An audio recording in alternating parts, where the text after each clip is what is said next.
주영채 씨, 지금 뭐 하시는 겁니까? 건양그룹 본사 복도는 이상할 정도로 조용했다. 정오가 조금 지난 시간이었지만 직원들은 모두 벽에 붙은 그림처럼 움직이지 않았다. 그들 시선의 끝에는 한 여자가 있었다. 신발 한 짝이 벗겨진 채 복도 중앙에 서서 허공을 바라보는 여자. 주영채였다. 그녀의 머리는 정돈되지 않았고 늘 완벽하던 명품 정장은 주름투성이었다. 그러나 가장 무너진 건 옷이 아니라 표정이었다. 눈은 초점을 잃었고 입술은 무언가를 계속 중얼거리고 있었다. 여긴 내가 있어야 할 자리야. 그 말을 들은 순간 진세훈의 심장이 철렁 내려앉았다. 그는 급히 다가가 아내의 팔을 붙잡았다. 영채야, 제발 그만해. 하지만 주영채는 남편의 손을 거칠게 뿌리쳤다. 손 떼지 마. 너도 내 편 아니잖아. 비명에 가까운 외침이 복도를 울렸다. 직원들 사이에서 숨죽인 탄식이 흘러나왔다. 그때 회장실 문이 열리며 한혜라가 모습을 드러냈다. 차갑고 침착한 눈빛. 그녀는 며느리를 동정하지 않았다. 이미 결말을 알고 있는 사람의 표정이었다. 이제 내려올 때가 됐네. 그 말이 끝나기도 전에 복도 끝에서 의료진이 나타났다. 흰 가운이 천천히 다가오는 모습에 주영채의 얼굴이 공포로 일그러졌다. 모든 건 사흘 전 디자인 쇼가 열리던 아침부터 시작됐다. 건양그룹의 야심작이 공개되는 날. 주영채는 무대 뒤에서 마지막 점검을 하며 자신이 주인공이라 믿고 있었다. 하지만 쇼가 시작된 지 채 30분도 지나지 않아 휴대폰이 미친 듯 울리기 시작했다. 언론 기사였다. 신인 디자이너 작품 도용 의혹. 디자인북 무단 촬영 증거 공개. 기사에는 주영채의 이름이 적나라하게 박혀 있었다. 심지어 이번 쇼에서 공개될 디자인과 동일한 스케치 사진까지 함께였다. 주영채는 화면을 보는 순간 숨이 막혔다. 아니야, 이건 아니야. 그러나 쇼장은 이미 술렁이기 시작했다. 박수 대신 웅성거림이, 환호 대신 의심이 번졌다. 주영채는 쇼장을 빠져나와 진세훈의 사무실로 향했다. 문을 열자마자 소리쳤다. 차정원이야. 그 여자가 일부러 판 거야. 하지만 진세훈은 평소와 달랐다. 그는 아내를 바라보며 낮고 단호하게 말했다. 함정이든 뭐든 당신이 그 디자인을 가져온 건 사실이잖아. 그 말에 주영채는 입을 다물었다. 변명은 준비돼 있었지만 진실을 이길 수는 없었다. 영감이었어. 그건 영감이 아니라 훔친 거야. 결혼 후 처음으로 느끼는 남편의 냉기였다. 주영채는 그 순간 깨달았다. 자신을 지켜주던 마지막 방패가 사라졌다는 걸. 그날 오후 주영채는 디자인팀으로 내려갔다. 차정원은 평온하게 스케치를 하고 있었다. 이게 내가 원한 거야? 주영채는 차정원의 옷깃을 움켜쥐며 소리쳤다. 차정원은 손을 떼지도 소리를 높이지도 않았다. 대신 조용히 말했다. 너 내가 만든 인생을 내가 믿어버린 거야. 그 한마디에 주영채의 손에서 힘이 빠졌다. 가짜 왕관, 가짜 안정, 가짜 사랑. 모든 것이 한꺼번에 무너져 내렸다. 그날 밤 집에 돌아온 주영채는 거울 앞에 섰다. 거울 속에는 건양그룹 안주인이 있어야 했다. 하지만 비친 건 초라한 여자의 얼굴뿐이었다. 난 회장이야. 주영채는 거울을 주먹으로 내리쳤다. 피가 흘렀지만 아프지 않았다. 그리고 지금 다시 건양그룹 복도. 의료진이 다가오자 주영채는 본능적으로 뒤로 물러났다. 나 아픈 거 아니야. 난 여기 있어야 해. 한혜라는 조용히 고개를 끄덕였다. 치료받고 돌아오렴. 그땐 내 자리는 없을 거야. 주영채의 비명이 복도를 가르며 울려 퍼졌다. 주영채가 회의실에서 끌려나간 뒤 건양그룹은 기묘할 만큼 고요해졌다.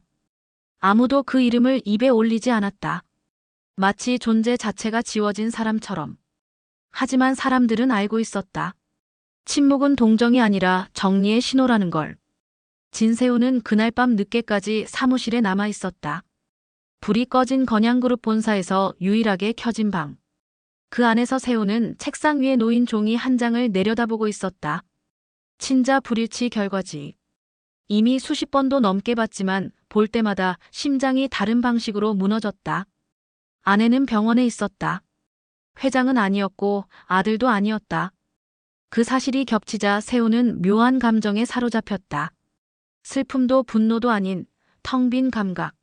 모든 게 이렇게 끝나는 건가? 그때 휴대폰이 울렸다. 발신자는 모르는 번호. 세우는 잠시 망설이다가 전화를 받았다. 지금 심정이 어떠십니까? 낯선 목소리였다. 아무도 안 남은 기분이겠죠. 세우는 대답하지 않았다. 상대는 잠시 웃더니 말을 이었다. 버려진 사람들끼리는 생각이 빠르다는 공통점이 있더군요. 전화는 그 말만 남기고 끊겼다. 세우는 천천히 휴대폰을 내려놓았다. 그리고 처음으로 깨달았다. 자신만 버려진 게 아니라는 걸.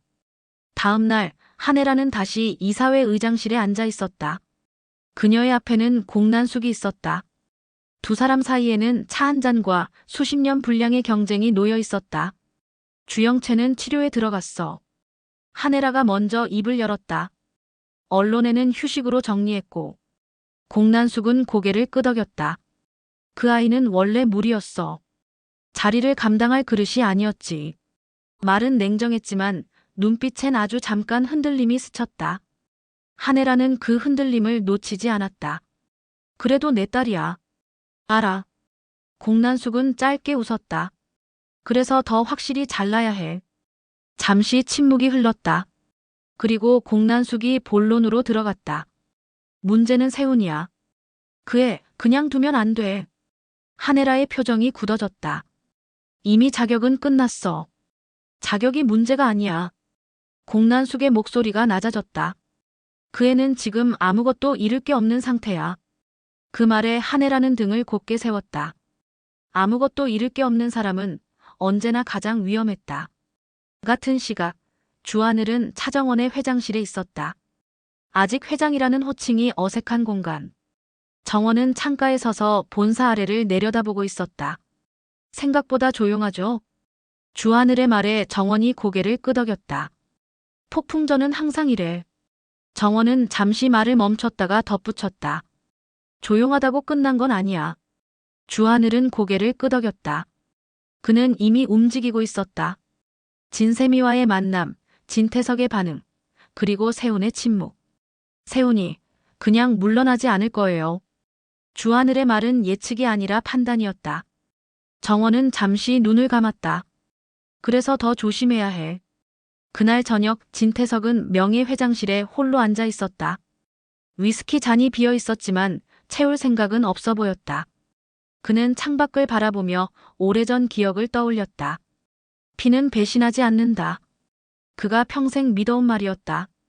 하지만 오늘 그 믿음은 두 번 무너졌다. 아들은 아들이 아니었고 딸은 자신의 뜻을 따르지 않았다. 그때 문이 열렸다. 윤 비서였다. 회장님, 진세훈 부사장이 연락을 시도하고 있습니다. 진태석의 눈빛이 미세하게 흔들렸다. 받지 마. 그러나 잠시 후 그는 말을 바꿨다. 아니, 연결해. 전화기 너머에서 들려온 세훈의 목소리는 예상보다 차분했다. 더 이상 설 곳이 없습니다.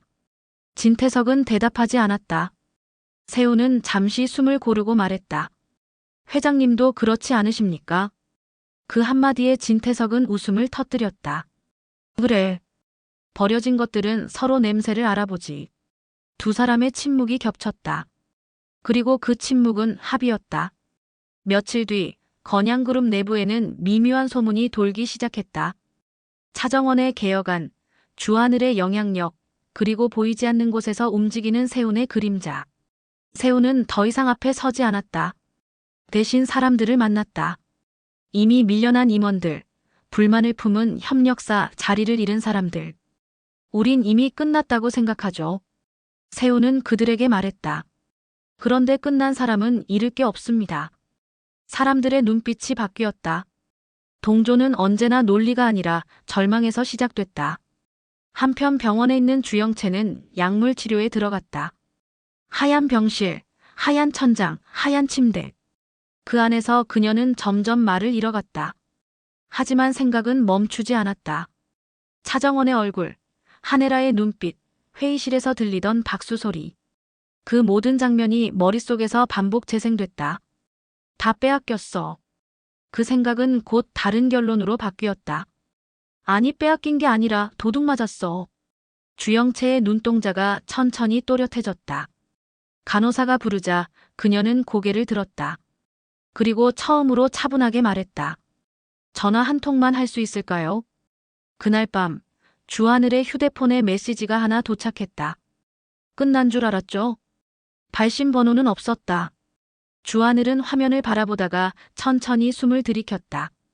정원 역시 같은 시각 보고서를 덮으며 말했다. 이제부터가 진짜야. 왕좌는 바뀌었다. 그러나 칼은 여전히 그림자 속에서 자라고 있었다.